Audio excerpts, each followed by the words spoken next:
Hello बच्चों, कैसे हो आप सब। स्वागत है आपका मेरे चैनल प्रियंका स्टडी 001 में। तो आज का हमारा टॉपिक है जर्मनी का एकीकरण। तो आज हम पढ़ेंगे जर्मनी के एकीकरण में बाधक तत्व एवं सहायक तत्व के बारे में।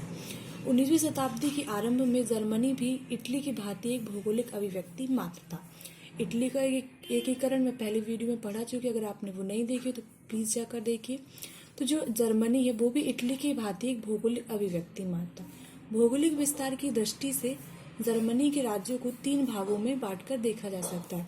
इसके उत्तरी भाग में प्रसा, सैक्सनी, हनोवर, फ्रैंकफर्ट आदि थे। मध्यवर्ती भाग में राइनलैंड का प्रसिद्ध क्षेत्र एवं दक्षिणी भाग में मुख्यतः वुटेनबर्ग, बवेरिया, प्लेनेट आदि थे। इन सभी राज्यों में जो प्रसा था, जो कि कहाँ उत्तरी भाग में था, प्रसा की स्थिति विशिष्ट थी, जो आकार एवं सैन्य दृष्टि से सर्वाधिक शक्तिशाली था।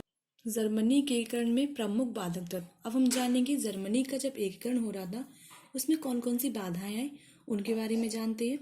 जर्मनी के एकीकरण में प्रमुख बाधक तत्व ऑस्ट्रेलिया द्वारा, जो ऑस्ट्रेलिया था उसके द्वारा जर्मनी के आंतरिक मामलों में अत्यधिक व अनुचित हस्तक्षेप करना था। ऑस्ट्रेलिया जर्मनी के विविध भागों में उदित राष्ट्रवादी भावनाओं के विरुद्ध था।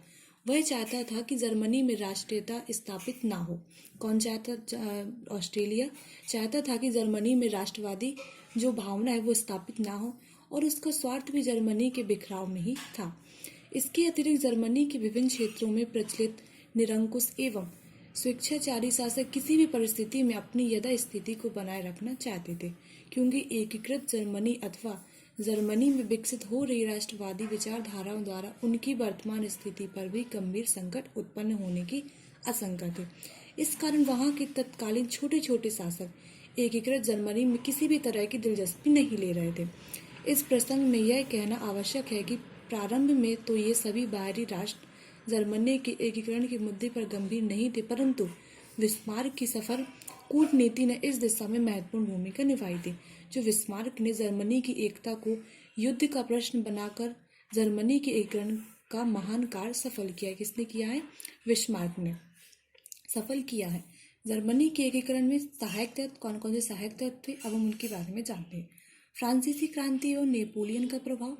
फ्रांसीसी क्रांति एवं नेपोलियन के प्रभाव ने जर्मनी के एकीकरण के लिए एक मजबूत आधारशिला तैयार की। किसने की?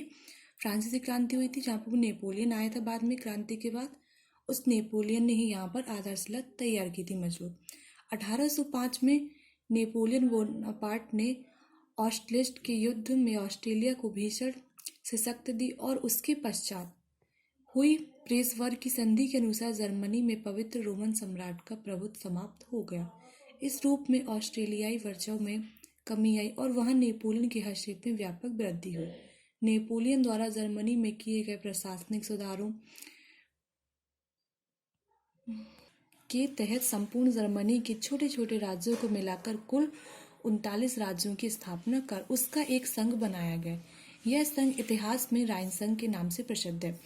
39 राज्यों की स्थापना कर उसका एक संघ बनाया, जो किस नाम से इतिहास में जाना जाता है? राइन संघ के नाम से प्रसिद्ध है। इस बदली हुई स्थिति में संपूर्ण जर्मनी में फ्रांसीसी कानून लागू किया गया।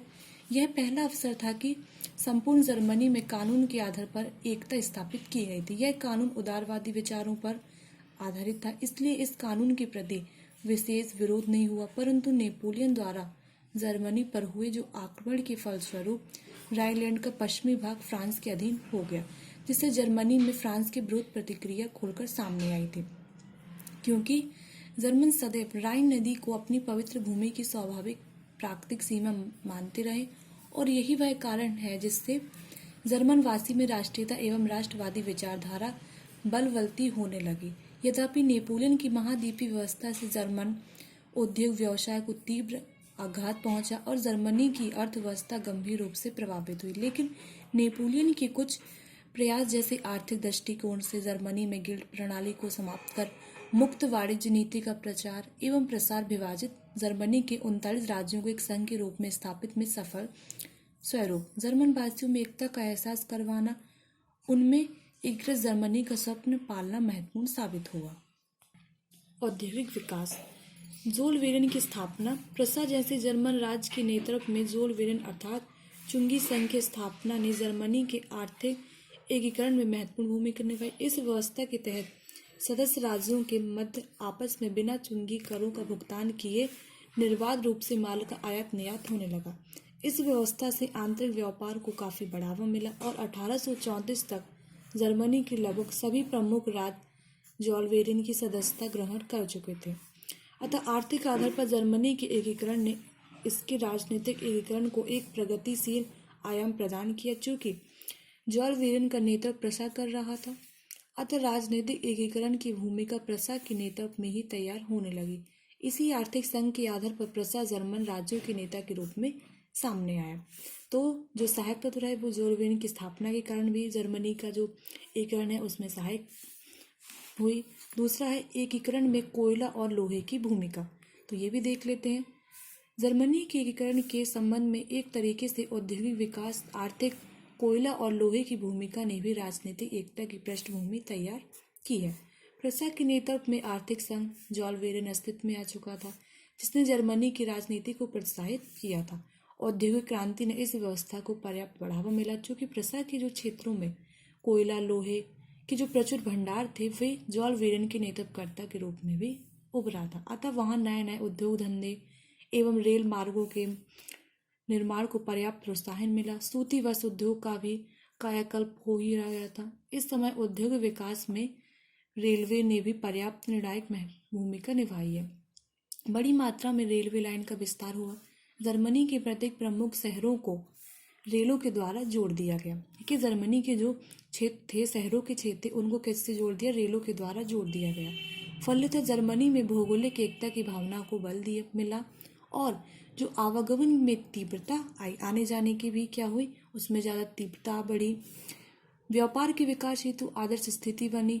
एक क्षेत्र के लोगों का दूसरे क्षेत्र में लोगों के साथ वैचारिक आदान प्रदान स्थापित हुआ।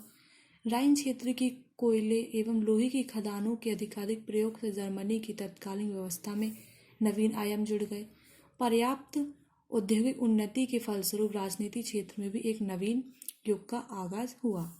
औद्योगिकरण के फलस्वरूप पूंजीपतियों, उद्योगपतियों का भी प्रभाव बढ़ा। इस वर्ग ने जर्मन राजनीति में विशेष रूप से सक्रियता दर्ज कराई है। यह वर्ग जर्मनी के एकीकरण एवं एक मजबूत केंद्रीय सत्ता की स्थापना के पक्षधर थे, ताकि उनके को एक शक्तिशाली सेना के गठन में सफलता मिले।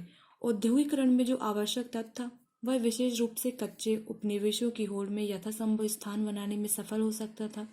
अतः सभी उद्योगपति अपने व्यावसायिक हितों की ध्यान में रखकर प्रसा को सहयोग देने हेतु बढ़ चढ़कर भाग ले रहे थे।